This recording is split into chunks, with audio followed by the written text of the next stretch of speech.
Alrighty guys, this is snugsonblitz and I'm back with another video for you today. Today I'm going to share with you my toughest tier 10 tanks to play. It's not the tanks that I personally struggle with, but I think that most people will struggle with. Pros don't have a problem with any tank, pretty much, so we can forget about those guys. I'm just looking at how people are using these tanks in-game. Are they being effective? It's not just about winning, but contributing to their team. Damage, spotting, blocking, shots, etc., etc. I've come up with 5. You might not agree with my list, but if you're not a very good player, I would be wary of using these tanks. And I've got 2 interesting games in this tank, the Object 260. Will it make my list? You're just going to have to find it out. But I have a teeny tiny favor to ask before we get to our first game, and that is, consider subscribing, guys. It's free. It really helps the channel. Like this video as well. That helps me out as well. Comment down below, of course, what are your worst 5 tanks? In tier 10 today, that is. And of course, if you want to take things one step further, you can become a Patreon of the channel. You can check the description in the link below, or even send over a one-time donation. Anyway, with that, let's get to our first game. And with it, my number 5. Coming in at number 5, sadly, I have to give it to the FV-183. Yes, the Death Star. Now let me make it clear. Do I like this tank? Yes, I do. Is it a fun tank? Yes, it can be. Are people obsessed with it? Unfortunately so. Do I recommend it? Absolutely not. Why? Well, good players want to get rid of it, because they do not want to get bonked for 1600 or 1400 damage. So if you get lit up early, expect numerous shells coming your way. So you need to stay hidden if you don't know what you're doing. I've never seen a tank get more donuts than the FV-183. Yes, sometimes you'll have 4K, sometimes you'll have 6K, but those are the outliers, especially if you don't really know what you're doing. So my advice is, don't play the 183 until you know what positions to use, the maps, when to push in, when to sit back, these sort of things. Before we get to my number 4 tank, I just thought I'd talk you through what I'm thinking here. I see the patterns all low and I'm going to push in hard and heavy. Why did I go this way? Well, because the rest of my team did, and I'm not suicidal. I'm going to push past the pattern and get side shots and rear shots on him. Take him out. So there goes the hull down beast. That's nice news.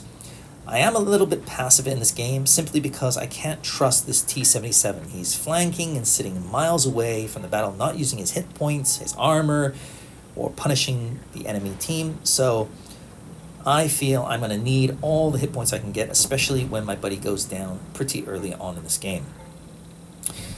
Anyway, coming in at number 4, I'm giving it to the Grill. Why? Well, it's a tank with 0 armor, needs to stay hidden as much as possible, but doesn't have great camo stats. Used to be OP, then they nerfed it again, and yeah, it's just a shell of its former self. It's a tough tank to play. Why? Because you can get HE to high heaven.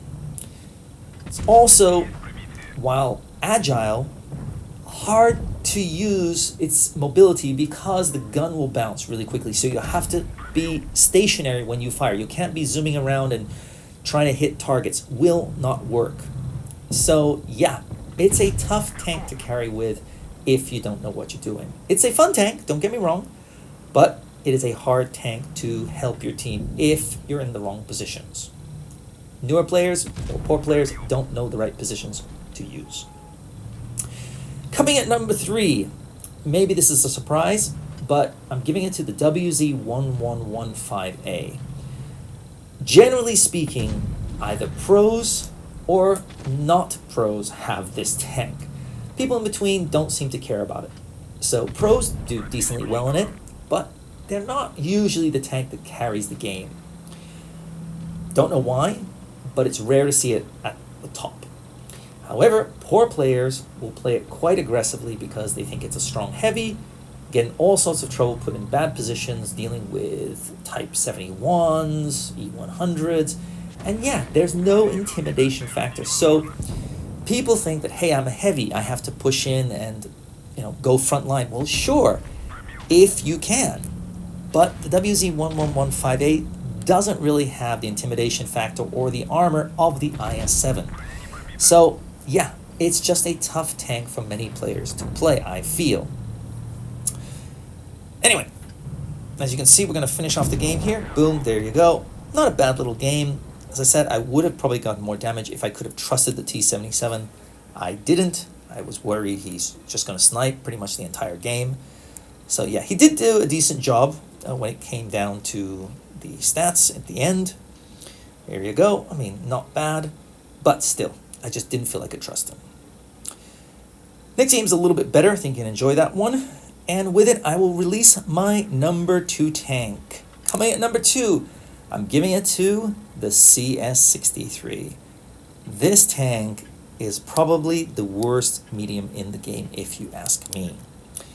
Sure, you have armor, more than the Leopard and the Sheridan, and win rate wise, I know those tanks do worse than the CS-63.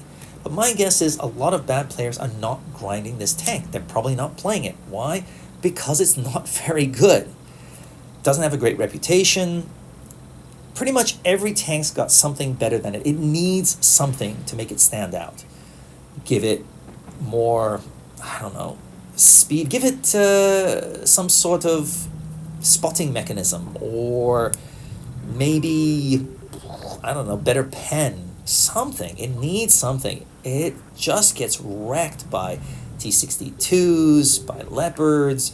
So yeah, this tank is an extremely tough tank to play, I think, for most players. I see it only being played well by pros. Everybody else just gets wrecked in it.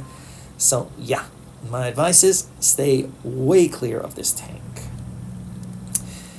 And this game, before we get to my number 1, I've told my buddy, I think we're going to push in on these meds. We're all lined up here. We've saved our hit points. We're ready to make a push. Here we go.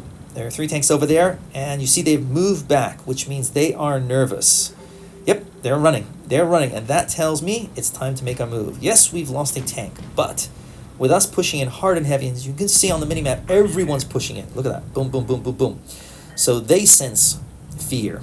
And I'm going to take a few hits. And hopefully that will encourage my team to move in aggressively. As you can see, everybody has, so that is good news. We should be able to pick them off one by one, as you're going to see. There goes the first guy. Who's second? Come on down. Let's see what we've got here. Yeah, we've got map control. They're all lit up. Our tank destroyers at the back, able to hit anything coming around. So yeah, they're in all sorts of trouble with their long reloads. It's all over. And so, what is the toughest tank to play in Blitz as of February 2024? In my opinion, it is the WZ-132-1. Why do I say that? Well, first of all, the gun doesn't have the intimidation factor. Number 2, it has no armor, so it's easy to get pushed on. Number 3, it has speed, which is great if you know what you're doing with it. Unfortunately, most people don't, which means what happens is they get themselves into enemy territory way too quickly without the support they need, and yeah, they get wrecked for it. So, in my opinion, these are the tanks you do not really want to mess with until you understand the maps, understand how to use tanks a little bit better. In a nutshell, I think there are easier tanks to play that will allow you to win more and therefore are more enjoyable. These tanks are not for newer players or people who don't really know what they're doing. But what do I know? This is just my opinion and what I see on the battlefield. Do you agree with me? Let me know your top 5 toughest tanks to play in Tier 10. I'd love to hear your thoughts. You know, everyone has their opinion. That's fine. Remember, I did not base this just purely on win rate, but on how much they contribute to the team. Even just staying alive helps your team. So yeah, not a bad little game, I thought, in the Object 260. If you're wondering, this is in the top 10, but not the top 5 toughest tanks to play. I really enjoy it, but it is not an easy tank either. And with that, I'll see you next time. Snugs on Blitz, out.